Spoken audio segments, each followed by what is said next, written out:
Mas a questão do Alacian foi muito grave, né? O que aconteceu no jogo com o Bahia. Então eu não sei. Por que eu tô falando isso? Tô falando que um dos dois vai ganhar oportunidade contra o Fortaleza. Esquece, o Felipe Luiz é convicto de que o Bruno Henrique pode ajudar muito mais hoje nessa função próximo à grande área do que competindo por uma posição na função dele de origem, que é caindo pela ponta esquerda. Eu acho que o Felipe Luiz, ele talvez compreenda melhor do que todos nós, porque está vivendo o dia a dia do Bruno Henrique. Talvez o Bruno Henrique realmente não viva o melhor da sua fase técnica, física, para poder competir de igual para igual numa faixa de campo que hoje ele tem uma concorrência muito maior do que ele já viveu com a camisa do Flamengo.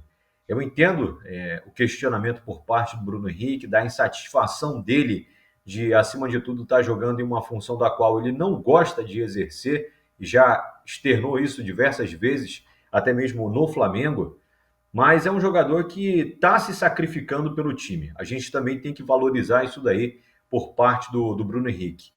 A única coisa que eu até coloquei ontem nas redes sociais, depois de ver o que o Bruno Henrique falou na zona mista, é que por mais que ele não goste de jogar como camisa 9, atacante tem que ter paixão, tesão por fazer gol. E o Bruno Henrique não marca há muito tempo. Do Mundial para cá, de junho para cá, foram apenas 2 gols. E ontem a chance que ele teve cara a cara com o Cambeses, não pode desperdiçar uma chance como aquela. Ele Renan, fez inúmeros gols dessa forma, Júlio. E só ontem para poder ele. contextualizar, os Diga. 2 gols que você está falando, um deles foi o 8º contra o Vitória e porque o Pedro cedeu a oportunidade Pênalti. dele cobrar a Exato. penalidade. O outro, obviamente, icônico, que foi o de cabeça contra o Internacional na Libertadores. Mas pode continuar o raciocínio.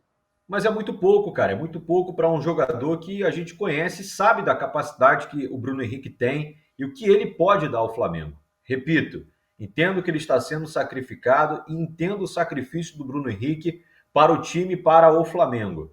Mas um atacante que já se notabilizou por ser também um artilheiro com a camisa do Flamengo, tem que saber aproveitar as oportunidades que tem. Só assim ele também vai se colocar numa condição de talvez brigar por mais espaço no time titular do Flamengo. Hoje ele é um reserva de luxo.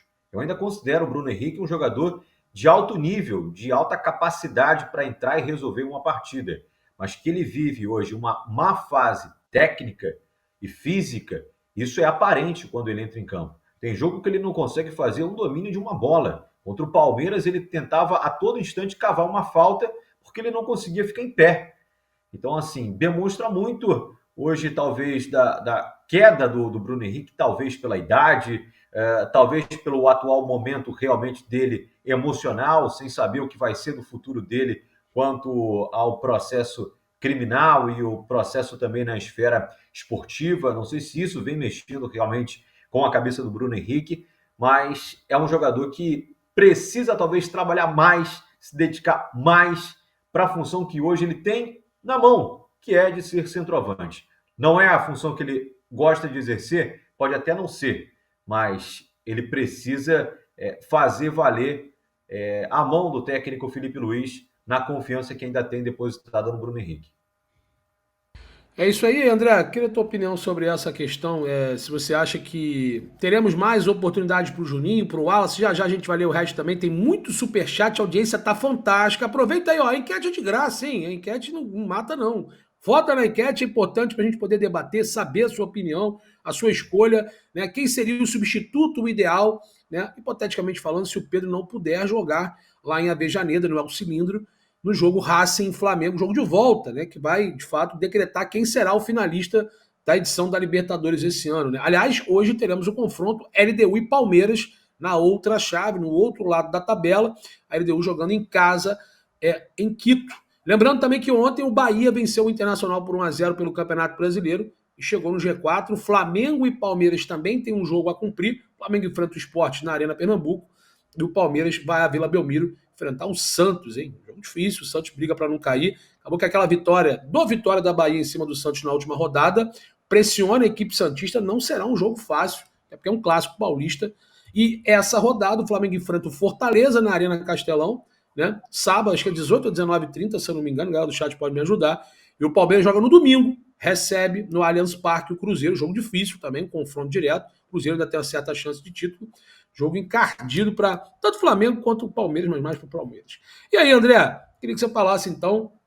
Acredita que Juninho, que tem sido preterido, nem no banco tem ficado por uma opção técnica, e o Wallace, que é até bom garoto, bom jogador, mas de fato tem cometido alguns equívocos, né? Psicologicamente tem procurado profissionais, e não sei se o Felipe vai colocar o jogador, podendo deixar tudo a perder num confronto contra os argentinos fora de casa, mas com a lesão do Pedro e com essa oratória do Bruno, que não se sente confortável de jogar de 9, ele vai utilizar esses atacantes. Lembrando que no início da temporada, com a saída do Gabriel Barbosa para o Cruzeiro, o Flamengo contratou o Juninho para suprir a saída do Gabriel e também brigar posição, ou galgar uma posição da do Pedro. Embora o Juninho não é bem lá o centroavante, mas eu quero a opinião do André.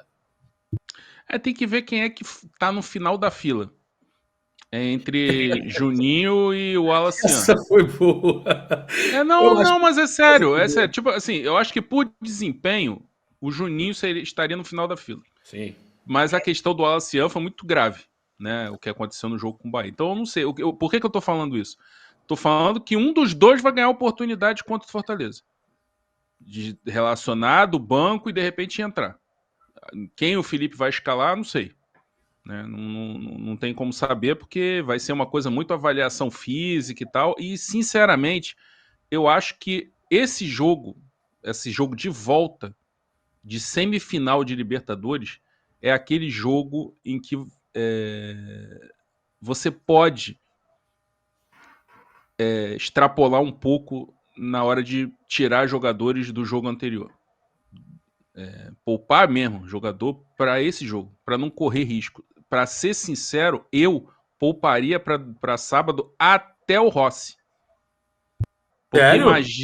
Porque imagina jogar uma semifinal em Avejaneda com o Matheus Cunha no gol. É um ponto. Depois do que aconteceu com o Olímpia lá em 2023, eu não arriscaria nem o Rossi. Eu acho que uma semifinal de Libertadores é um jogo que justifica, mesmo você estando disputando o Campeonato Brasileiro, justifica você fazer um esforço de segurar os jogadores. Lógico que não é radical, mas os principais, assim, aqueles que dificilmente vão ter substituto à altura, sim, eu não mexeria. Ali na zaga você pode...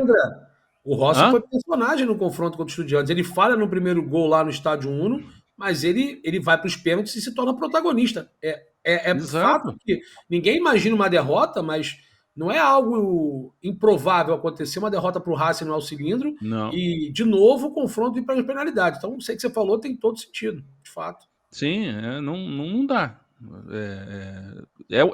É um cenário que justifica você fazer meio que abrir 3 pontos. Não dá para você fazer isso como o Flamengo fez ano passado. Tirar do jogo contra o São Paulo no Morumbi todo mundo para jogar uma 8ª de final da Copa do Brasil, ainda que fosse contra o Palmeiras. Agora, uma semifinal de Libertadores é muito pesado. É uma opinião, eu sei que é difícil, o Flamengo tá aí nessa disputa do Brasileiro, eu acho que tem que pesar. Não sei se eu fosse o comandante que tivesse que tomar a decisão, eu faria isso. Mas, sinceramente, quando eu imagino que o Flamengo pode, numa situação... Cara, porque assim...